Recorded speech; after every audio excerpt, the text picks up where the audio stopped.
کشتی کسی کی پار ہو یا درمیان رہے۔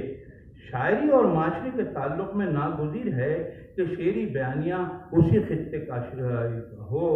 اس کی مثال رابندر ناتھ ٹیگور کی گیتانجلی ہے۔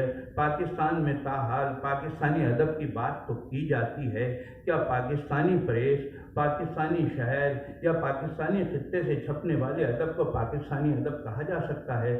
اگر ہمیں شاعری کے ذریعے معاشرتی اقدار کو فروغ دینا ہے تو پھر نہ تو روسی بیانیہ نہ جدیدیت کام آئے گی، بلکہ صرف اور صرف پاکستانی بیانیے کے زیر اثر نوبل انعام کے حقدار قرار پائے گی، ورنہ کوئی بھی شاعر پاکستانی معاشرے کا نقیب نہیں کہلا سکتا۔ اس حوالے سے ایک نظم میں شعر بانٹتا ہوں جسے ترجمہ ہے یہ پرتگالی نظم کا، اور ہمارے شمس الرحمن فاروقی نے ترجمہ کیا اس کا۔